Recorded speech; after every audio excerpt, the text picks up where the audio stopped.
ito hindi yung personal. Pag-bilip ko lang sa inyo na magkaroon kayo ng Biblia na para sa inyong dalawa. Ito kasing napakahalaga. Sa aklat ni Joshua, ang sikreto ng buhay para maging masaya, pagandang buhay ay ang Biblia. Sabi po kasi ng Diyos kay Joshua, bili-biliin mo yan araw at gabi para kayo ay pinahawak. Napakahalaga na kayong dalawa ay nagkakaroon ng pagkain spiritual at dito naging tayo. Ang mga Israelitas ay magulo ang pamumuhay. Kaya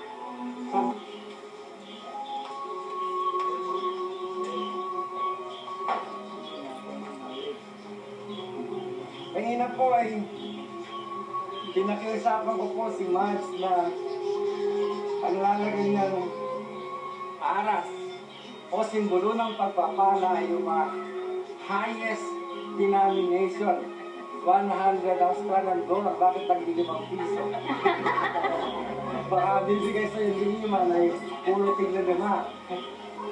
Ito ay simbolo ng pagpapala. May pagkakaroon ng Diyos sa inyo. Napakahalaga na alam ng bawat isa ang tungkulin sa kanyang asawa. Iman, ibibigay sa iyo si Mads, yun lang yung sa iyo ang ina, although biro lang, wala pa kay Tracer sa kanya. Tatlong buhay sa mag-asawang Kristiyano, pinagkakatiwala ng lalaki ang anumang biyayang tinatanggap niya sa kanyang asawang babae. Kaya mo pagbibinig yun, diba? Yun ay napakalaga. Kung paano ang buhay mo yung pinagkatiwala mo kay Mads. Kung ito'y nawawala, mas mahalaga ang buhay mo kaysa dito. Kaya pwede naman ay pagkatiwala mo ang kinikita mo sa iyong asawa. At sa iyo naman, Mads, tagugilin ko rin sa iyo ang mga pagpapalang tinatanggap na yung dalawa na huwag sanang mawagas o maging walang kabuluhan. Iingatan mo ang lahat ng kayamanan pinagkaloob sa inyo ng Panginoon. Na huwag gagamitin kung saan-saan. Gamitin mo as a good steward of the Lord. Na di ka basta gagastos at gagastos naman. Nagmula sa araw ito, sa buhay ni Iman at Iman, ang pagpapalaw mo ay magbubod sa kanila, gaya ng pangako mo na dumating ka sa aming pagkakibigyan ng buhay na ganap, buhay na masagana. Aming panalangin, Panginoon, na silang dalawa ay magkaintindihan sa kanilang panalangin. Hindi maging dahilan ng pera para sa may mag-away kundi, lalo kung silang pagpupurin sa pera ng Panginoon. Sapagkat ginagawa mo naman katiwala ng iyong kayamanan ng mag-asawa nito. Kaya itinadalangin po namin sa oras nito na sila po ay pagsamahan mo ng iyong pag-ibig at ang kayamanan na pagkakatiwala mo sa kanila sa kanay hindi magkaroon ng anumang kanlang na mapuksan ng kalangitan para sa dalawang ito na sila po ay silang yayaman kundi maging kasagana sa lahat ng bagay. Ito po ang aking panalangin sa pangalan mo, aming Panginoong Jesus. Amen.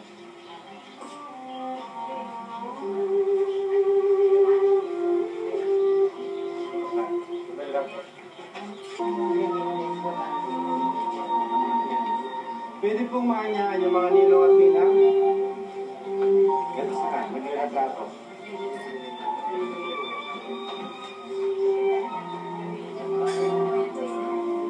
Totoong pirma, ha? Totoong pirma.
kayo ay papatawin.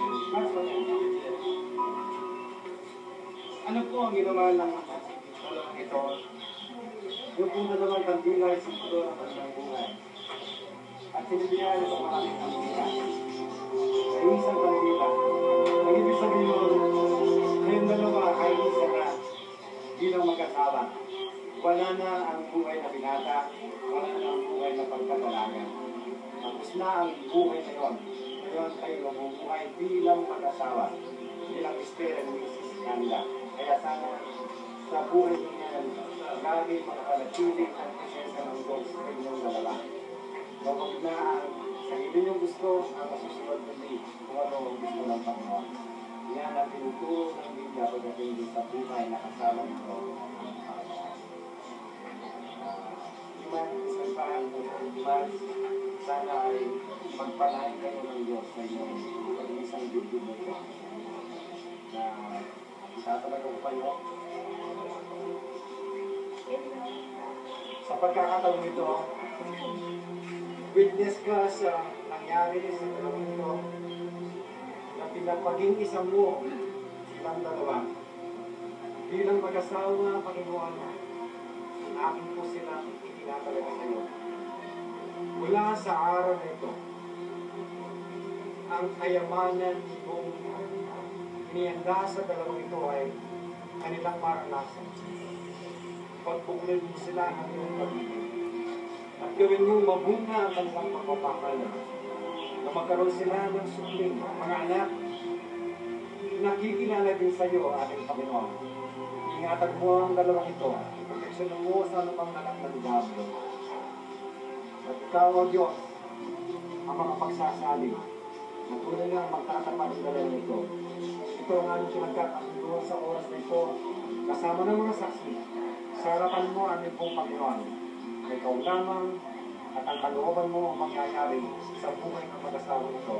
Sa pangalan ng Diyos ang mga Diyos ang anak ng Diyos, Espiritu Santo. Amen. Nasa ipamagin ng walang yan maligayang sa kanilang pagsasama. At sana po ay magtulungan sila sa hirap at ginawa. Yes, Lord. At sila ay pagbabayan at bigyan ng mga blessings. At bigyan ng mga pagsulat, magaganda at Diyos, itinakda mo ang araw na ito para sa kanila. Kaya simula sa araw na ito, Panginoon, dumadalangin po ako ng pagkakasundo, unity, love, at peace sa kanilang buhay. Sa sila'y kunin mo, Panginoon. At kami po ay maasa, O Diyos, na ang araw na ito ay magiging unang araw, Panginoon, ng kanilang pagsasama bilang mag-asawa at ito'y babasbasan mo ng iyong pag-ibig. Maraming salamat po sa pangalan namin, Panginoon. Lord, tinanggas ko po kung dalawang ito ngayon as husband and wife of God. I-bless mo nga po sila sa lahat ng time ng kanila. Salamat po sa oras na ito, Panginoon. In Jesus' name. Amen. May pa kayong pagsisama ng Diyos at sa kapangyarihan ng Messiah Christian Ministries at ng ating pamalaan. Pinapakayag ko na kayong dalawa ay mag-asawa na. Amen. Pwede kang bumalik. Kaya yung oras na ito, meron ng authority para i-see. Okay, picture! Picture, ha?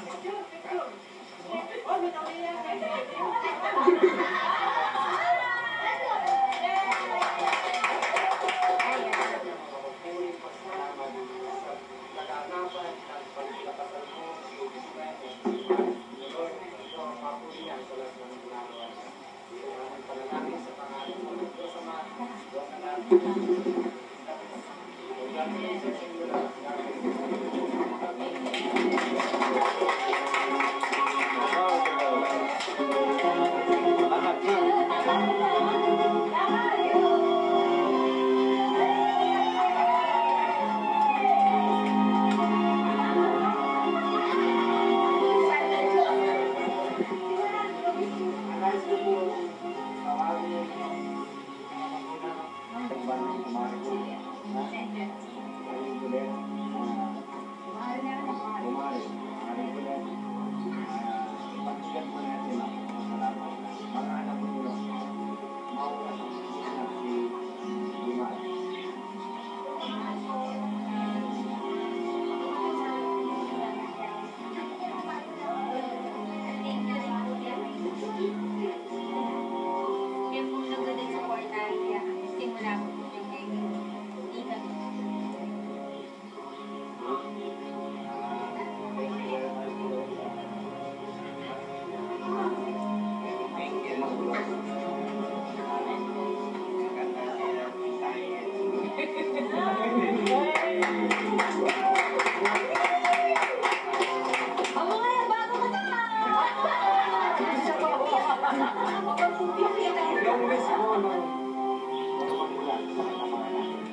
Ngayon po ay hindi na po Mads na anak ni Marie Colette, hindi na Iman na anak ni June at Lodi, hindi mag-anak nila.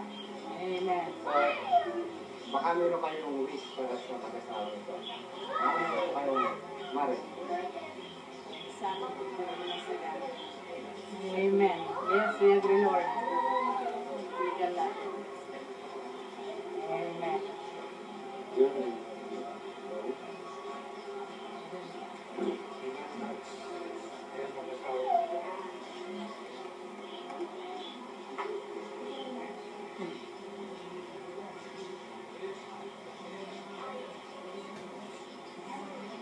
Years of joy.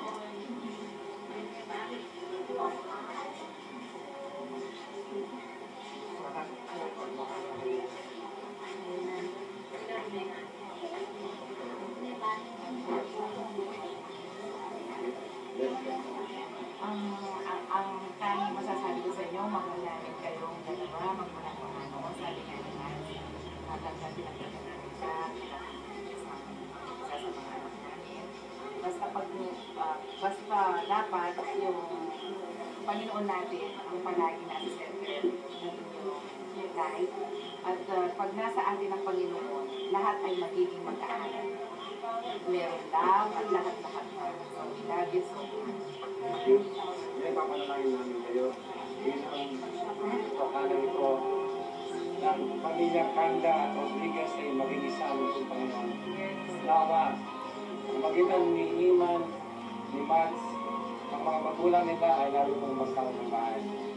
Mapanapit sa isa't isa, magkakulungan, para maliw pong pagpanahin ng sumbayan ito ang aming Panginoon. At kahilingan sa pangalan ko, aming Panginoon. Amen. Muli, magandang araw po sa inyo at God bless sa inyo lahat. Ang mga sponsor, nakasindas lang. Sige.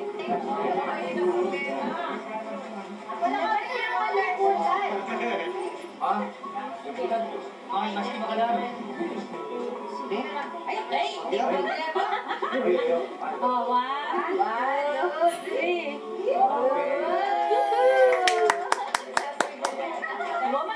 Manyaman niya. Buwata mo bakal kayo sa agli, ha? Lovebirds. Lovebirds. Ay, hindi ka blackbirds.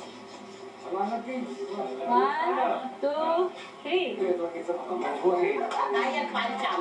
Ang galing! Nalasabat! Sige, sige. Lomang na kayo para. Okay, that's good. Oh, kain lang mabuti. Hindi kasi hindi ka po. Baby yung bata. Oh, si Ted. Ted, kuha na tayo. Oh, Max, sing-along naman. Ngayon. Sing-along ulit.